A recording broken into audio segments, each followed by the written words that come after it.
সকল কবিরা গুনাহ মাফ করানোর শক্তিশালী সাইয়্যিদুল ইস্তেগফার। ফজরের 2 রাকাত সুন্নত নামাজ আদায় করার পরে ফরজ নামাজের আগে কিবলামুখী হয়ে বসে চোখ বন্ধ করে একদম আল্লাহ তাআলার দিকে মুতাওয়াজ্জু হয়ে সাইয়্যিদুল ইস্তেগফারটা আপনি 3 বার এই নিয়মে পাঠ করুন। সারা জীবন যত গুনাহের কাজে লিপ্ত ছিলেন, গুনাহের কাজ করেছেন, গুনাহগুলো জমা হয়ে রয়েছে।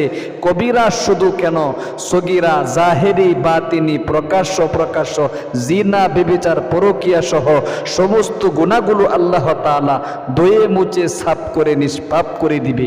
শক্তিশালী দোয়ার আমলটি অতি সহজে ইস্তেগফারটি সাইয়্যিদুল ইস্তেগফার বলা হয়। শিখায় দিচ্ছি একদম শুরু থেকে শেষ পর্যন্ত আপনি কষ্ট করে হলেও আজকের এই ভিডিওটা দেখুন এবং সাইয়্যিদুল ইস্তেগফারটা শিখুন। বিশ্বনবী মুহাম্মদ আরবি সাল্লাল্লাহু আলাইহি ওয়াসাল্লাম এই ইস্তেগফারটাকে শ্রেষ্ঠ ইস্তেগফার হিসাবে আখ্যায়িত করেছেন এবং তিনি প্রতিদিন নিয়মিত এই সাইয়্যিদুল ইস্তেগফারের আমল করতেন। আল্লাহু আকবার। ইস্তেগফারই পারে আপনার জীবনের যৌবনের যত কঠিন এবং বড় বড় শক্ত গুনাহ রয়েছে ধুয়ে মুছে সাফ করে আপনাকে নিষ্পাপ করে দিতে, এবং এই ইস্তেগফারই পারে আপনার দুনিয়ার সুখ শান্তি এনে দিতে, পরকালের জিন্দেগিতে আপনার সফলতা অর্জন হতে একমাত্র সাইয়্যিদুল ইস্তেগফারই আপনার জন্য যথেষ্ট হবে। ও প্রিয় দিনী ভাই এবং বোন, নবী করিম সাল্লাল্লাহু আলাইহি ওয়াসাল্লামের উপর যে কুরআন আল কারিম নাজিল হয়েছে, ওই কুরআন আল কারিমে এই সাইয়্যিদুল ইস্তেগফার শুধু নয়, যত ইস্তেগফার রয়েছে সমস্ত ইস্তেগফারের ব্যাপারে আমভাবে আল্লাহ তাআলা বলে দিয়েছেন, ইস্তাগফিরু রাব্বাকুম, তোমরা তোমাদের প্রতিপালকের নিকট ইস্তেগফার পাঠ করো, তাহলে ইন্নাহু কানা গাফফারা, অবশ্যই তিনি তোমার জীবনের যৌবনের সমস্ত গুনাহগুলো 1 নম্বরে মাফ করে নিষ্পাপ করে দিবে। 2 নম্বরে ইরসিলিস সামা আলাইকুম মিদরারা, আকাশ থেকে লাগাতার বৃষ্টির ব্যবস্থা করে দিবে। 3 নম্বর ইউমদিদুকুম বিআমওয়াল, টাকা পয়সা ধন দৌলত দিয়ে আল্লাহ তাআলা তোমাকে ধনী বানিয়ে দিবে, সাহায্য সহযোগিতা করবে। ওয়াবানিন, সন্তান সন্ততির মাধ্যমে তোমাকে সাহায্য সহযোগিতা করবে।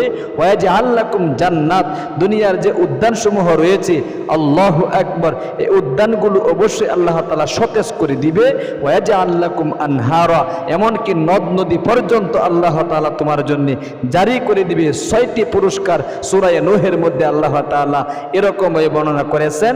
এই জন্য আসুন, ইস্তেগফার শুধু মুখে মুখে আস্তাগফিরুল্লাহ আস্তাগফিরুল্লাহ বললেই কিন্তু হবে না। ইস্তেগফারের জন্য 4টি শর্ত রয়েছে। 4টি শর্ত সাপেক্ষে আপনি যদি এই ইস্তেগফারের আমল করতে পারেন, তাহলে মনে মনে আপনি যা চাইবেন আল্লাহ তাআলা আপনার সকল চাওয়া পাওয়া কবুল মঞ্জুর করবে। আপনার মনের আশা পর্যন্ত আল্লাহ তাআলা কবুল করে নিবে, মঞ্জুর করে নিবে। 1 নম্বর হলো, আপনি মনে মনে যে গুনাহের কাজটা করেছেন, এটা থেকে মনে মনে আপনাকে বলতে হবে, আর জীবনে এই গুনাহের কাজে আমি লিপ্ত হব না, এই গুনাহের কাজ আমি করব না। এটা হলো 1 নম্বর। তওবার জন্য 4টি শর্ত খুব মনোযোগ দিয়ে শিখুন, শুনুন। 1 নম্বর শর্ত হলো গুনাহের কাজ ছেড়ে দেওয়া। 2 নম্বর জীবনে আর না করা। 3 নম্বর লজ্জিত হওয়া। 4র্থ নম্বর বান্দার হকের সাথে যদি এটা সংমিশ্রণ হয়ে থাকে, তাহলে অবশ্যই বান্দার হককে আপনার আদায় করে দিতে হবে। আপনি অমুকের কাছ থেকে টাকা পয়সা নিয়ে আসছেন চিন্তাই করে, অথবা চুরির মাধ্যমে যে কোনো এক সুরতে ফাঁকিবাজি করে আপনি টাকা নিয়ে আসছেন, সুতরাং অবশ্যই কিন্তু আপনাকে এই টাকাগুলো দিয়ে তারপরে তওবা করতে হবে। অন্যথায় সারা জীবন তওবা করবেন, আপনার তওবা কবুল মঞ্জুর হবে না। তাহলে 1 নম্বর গুনাহের কাজ ছেড়ে দেওয়া, 2 নম্বর আর না করা, 3 নম্বর লজ্জিত হওয়া, 4র্থ নম্বর হলো অবশ্যই কিন্তু হকুল ইবাদ তথা বান্দার হকের সাথে যদি সম্পৃক্ত থাকে, তাহলে এটাকে দিয়ে দিতে হবে। হক 2 প্রকার হয়ে থাকে। 1 প্রকার হক হলো আল্লাহ তাআলার হক, এটাকে হকুল্লাহ বলা হয়। আরেক প্রকার হক হলো হকুল ইবাদ, অর্থাৎ বান্দার হকের সাথে সংমিশ্রণ, বান্দার হকের সাথে সম্পর্কিত। আল্লাহর হক মানে কি? নামাজ পড়ি নাই, রোজা রাখি নাই, হজ করি নাই, যাকাত দেই নাই, অবশ্যই পর্দা করি নাই। আল্লাহ তাআলা ইচ্ছা করলে মাফ করে দিতে পারেন, এটা আল্লাহ তাআলার ইচ্ছা, মাফ নাও করতে পারেন। কিন্তু বান্দার হক আপনার কাছ থেকে আমি 10টি টাকা এনে খেয়ে ফেললাম আর এই টাকাগুলো দিলাম না, অবশ্যই এটা আপনাকে দিতে হবে। এটাকে হক্কুল ইবাদ বলা হয়। হক্কুল ইবাদের গুনাহ আল্লাহ রাব্বুল আলামিন আপনার ক্ষমা করবে না যতক্ষণ পর্যন্ত না আপনি ওই বান্দার কাছে ক্ষমা চাইবেন। তাহলে প্রিয় দিনী ভাই এবং বোন, আসুন ফজরের 2 রাকাত সুন্নত নামাজ আদায় করার পরে 4টি শর্ত সাপেক্ষে কিবলামুখী হয়ে বসে 1 নম্বরে মুহাম্মদ আরবি সাল্লাল্লাহু আলাইহি ওয়াসাল্লামের উপর শক্তিশালী একটি দুরূদ শরীফ 3 বার পাঠ করে নেবেন। এরপরে সাইয়্যিদুল ইস্তেগফারটি শব্দে শব্দে শিখিয়ে দিচ্ছি, অবশ্যই সাইয়্যিদুল ইস্তেগফারটিও 3 বার পাঠ করবেন। খুব মনোযোগ দিয়া এই ইস্তেগফারটি আগে দুরূদ শরীফটা শিখুন, দুরূদ শরীফটা 3 বার পাঠ করবেন। এরকম আল্লাহুম্মা বলেন, আল্লাহুম্মা সাল্লি আলা মুহাম্মাদ বলতে হবে। অনেকেই দুরূদ পাঠ করে না, শুধু ইস্তেগফারের আমল করে না। দুরূদ পাঠ করলে বিশ্বনবী রওজাতে বসে বসে আপনার আমার জন্য দোয়া করে থাকে। এই জন্য খুব মনোযোগ দিয়া দুরূদ শরীফটা আগে শিখুন, দুরূদ পাঠ করতে হবে, অন্যথায় আকাশে আপনার দোয়া ঝুলন্ত অবস্থায় থেকে যাবে, কবুল মঞ্জুর হবে না, আরশে আজিম পর্যন্ত পৌঁছবে না। আল্লাহুম্মা সাল্লি আলা মুহাম্মাদিন আবদিকা ওয়া রাসূলিকা ওয়া সাল্লি আলাল মুমিনিনা ওয়াল মুমিনাতি ওয়াল মুসলিমিনা ওয়াল মুসলিমাত। আরেকবার পাঠ করুন, আল্লাহুম্মা সাল্লি আলা মুহাম্মাদিন আবদিকা ওয়া রাসূলিকা ওয়া সাল্লি আলাল মুমিনিনা ওয়াল মুমিনাতি ওয়াল মুসলিমিনা ওয়াল মুসলিমাত। খুব মনোযোগ দিয়া 3 বার পাঠ করবেন। এরপরে সাইয়্যিদুল ইস্তেগফারটি 3 বার পাঠ করবেন। একটু লম্বা, আমি শব্দে শব্দে শিখিয়ে দিচ্ছি, টেনশন করার কোনো প্রয়োজন নেই। আপনি খুব চেষ্টা করে কয়েকবার পাঠ করুন, আমার সাথে সাথে সহিহ শুদ্ধ উচ্চারণটা শিখতে পারবেন। বাংলাতে ইনশাআল্লাহ লিখে দিব। এরকম পাঠ করেন, আল্লাহুম্মা আনতা রাব্বি বলেন, আল্লাহুম্মা আনতা রাব্বি লা ইলাহা ইল্লা আনতা খালাকতানি বলতে হবে, খালাকতানি ওয়া আনা আবদুক ওয়া আনা আবদুকা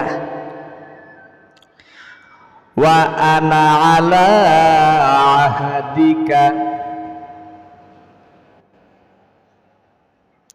ওয়া ওয়া'দিকা মাস্তাতা'তু আউযু বিকা মিন শাররি মা সানা'তু আউযু বিকা মিন শাররি মা সানা'তু আবুউ লাকা বিনি'মাতিকা আলাইয়া ওয়া আবুউ বিযানবি ফাগফিরলি ফাইন্নাহু লা ইয়াগফিরুয যুনুবা ইল্লা আনতা। আল্লাহু আকবার। আরেকবার পাঠ করে সহিহ শুদ্ধ উচ্চারণটা শিখুন, আল্লাহুম্মা আনতা রাব্বি লা ইলাহা ইল্লা আনতা খালাকতানি ওয়া আনা আবদুকা ওয়া আনা আলা আহদিকা ওয়া ওয়া'দিকা মাস্তাতা'তু আউযু বিকা মিন শাররি মা সানা'তু আবুউ লাকা বিনি'মাতিকা আলাইয়া wa abu'u bidzanbi faghfirli fa innahu la yaghfiruz dzunuba illa anta Allahu আকবার। তিনবার পাঠ করবেন। আমি বাংলাতে ইনশাআল্লাহ লিখে দিমু, শব্দে শব্দে দেখে দেখে শিখে পাঠ করবেন। এরপরে সংক্ষিপ্ত আকারে আপনি মোনাজাত করবেন। সাইয়্যিদুল ইস্তেগফার, এই শ্রেষ্ঠ ইস্তেগফার আমল করে আপনি যদি আল্লাহ তাআলার নিকট চান, রকেটের গতিতে আপনার চাওয়া পাওয়া আরশে আজিমে পৌঁছে যাবে। আল্লাহ তাআলা কবুল মঞ্জুর করবে। মনের যত নেক মাকসাদগুলো আছে একটা একটা করে বলবেন। মৃত মা বাবার জন্য বলবেন, চাকরি হচ্ছে না চাকরির জন্য বলবেন, স্বামী স্ত্রীর মিল মোহাব্বত নেই বলতে হবে। অনেকের সন্তান সন্ততি অবাধ্য হয়ে গিয়েছে, কষ্ট করে লালন পালন করেছেন, এখন বৃদ্ধাশ্রমে থাকতে হয়। সুতরাং আপনি আপনার সন্তানের বাধ্য হওয়ার জন্যে, সন্তান যাতে বাধ্য হয়ে যায়, বশীকরণ হয়ে যায়, এই জন্যে আপনি আল্লাহ তাআলার নিকট চাইবেন। তাহলে আজ এ পর্যন্তই। আমাদের ইসলামিক চ্যানেলে যুক্ত থাকুন, ভালো থাকুন, সুস্থ থাকুন। অবশ্যই উপকারে যদি এসে থাকে ভিডিওটা সাবস্ক্রাইব করে চ্যানেলটা লাইক কমেন্ট করে সাথে থাকবেন। আরেকজন ভাই বোনকে ইনশাআল্লাহ শেয়ারের মাধ্যমে শেখানোর সুযোগ করে দিবেন ইনশাআল্লাহ। আসসালামু আলাইকুম ওয়া রাহমাতুল্লাহি ওয়া বারাকাতুহু।